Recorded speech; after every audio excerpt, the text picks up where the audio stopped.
అండి, అందరికీ నమస్తే. అందరూ ఎలా ఉన్నారండి? ఈరోజు నేను ఒక మంచి రెసిపీతో మీ ముందుకు వస్తున్నానండి. అది నాకు కింద గార్డెన్లో వచ్చిన పుదీనాతో నేను సగ్గుబియ్యం వడియాలు ఎలా ప్రిపేర్ చేయాలో చూపిస్తానండి. చూసారా ఎంత గ్రీనరీగా ఉందో పుదీనా. ఈ సమ్మర్లో బాగా వస్తుందండి. బాగా కొత్తగా చిగుళ్ళు వస్తాయి. ఎక్కడ నేల కొద్దిగా బాగా ఉన్నా సరే అక్కడ పాక్కుంటూ వెళ్ళిపోతుందండి. చూడండి, ఇక్కడ నేను కింద గార్డెన్లో కింద వేసాను. మొత్తం బాగా వచ్చేసిందనమాట. చాలామందికి ఇచ్చాను నేను పుదీనా. ఇంకా వస్తుంది, ఏం చేయాలో తెలియక ఇది కొత్తగా ఈ రెసిపీని నేను ట్రై చేశానండి. పుదీనా అంతా ఎంత మంచి ఫ్లేవర్ వస్తుందండి ఇది. ఈ పుదీనా అంతా నేను కట్ చేసుకుంటున్నాను. ఈ రెసిపీ ఎలా ప్రిపేర్ చేయాలో చూడండి. ఈ మధ్య నేను వీడియోలు పెట్టడం లేదు కదా, లేట్ అయింది, సారీ, ఏమనుకోకండి. ఈ పుదీనా అంతా కట్ చేసుకుంటున్నానండి. బిర్యానీలోకి బాగుంటుంది, పుదీనా చట్నీ బాగుంటుంది. నేను పుదీనాతో రైస్ కూడా చేశానండి ఒకసారి, అది నా ప్రీవియస్ వీడియోలో చూడండి. ఇలా పుదీనా అంతా కట్ చేసుకున్న తర్వాత శుభ్రం చేసి పక్కన పెట్టుకోవాలండి. నేను ఒక కప్పుతోటి ఒక 2 కప్స్ ఆఫ్ సగ్గుబియ్యం తీసుకుని ఒక నైట్ అంతా నానబెట్టి పక్కన పెట్టుకున్నానండి. ఈ కప్పుతో అనమాట. నేను ఇందాక సగ్గుబియ్యంలోనే ఒక 5 కప్స్ వాటర్ వేసానండి నానడానికి. కాబట్టి ఇక్కడ నేను ఒక 8 కప్స్ వాటర్ వేస్తున్నాను.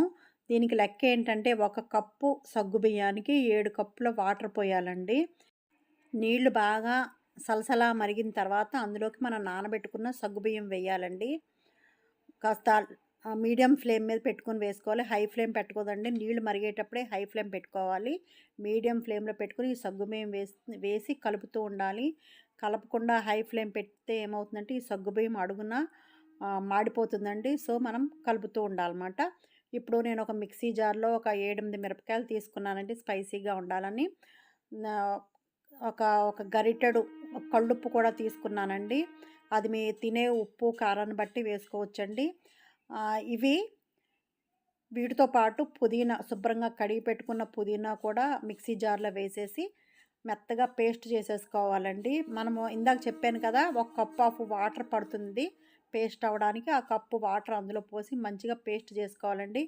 చూసారా, ట్రాన్స్పరెంట్గా ఈ సగ్గుబియ్యం అన్నీ కూడా వైట్గా ఉన్నాయి, ట్రాన్స్పరెంట్గా తయారైనండి. ఇప్పుడు నేను ఒక 2 స్పూన్స్ జీలకర్ర వేసుకున్నాను. అంటే నీళ్ళులాగా అవుతుందన్నమాట. అంటే కలర్ ఆ విధంగా మారిపోతుంది, నీరు కలర్లాగా మారిపోతుంది, వైట్దల్లా పోయి గెంజిలాగా వస్తుంది. ఇప్పుడు ఈ టైంలో ఏంటంటే మనము ఈ పుదీనా పచ్చిమిర్చి పేస్ట్ వేసుకోవాలండి. వేసుకొని బాగా కలుపుకోవాలి. మొత్తం అంతా మిక్స్ అయ్యేటట్టు కలుపుకోవాలి.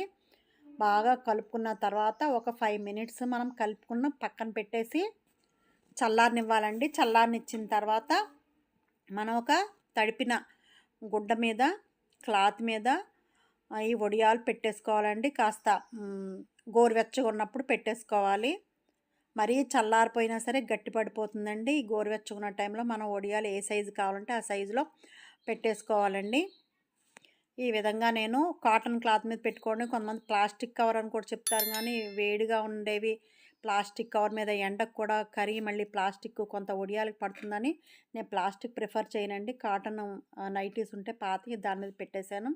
తర్వాత ఇలాగా ఎండిపోతాయండి. మనము వెనక గుడ్డ తడుపుకొని మనం వడియాలు తీసుకోవాలి. ఈ విధంగా 2-3 రోజులు ఎండలో పెడితే కంప్లీట్గా ఎండిపోతుందండి. ఫ్లేవర్ మాత్రం చాలా బాగుంది. నేను తీసి వేయించానండి. వడియాలు కూడా వేయించుకొని సాంబార్లోకి మంచి కాంబినేషన్ అండి ఇది. సాంబార్లోకి, పులుసుల్లోకి, అట్లా పప్పులోకి మన వడియాలు వేయించు తింటే చాలా బాగుంటుందండి.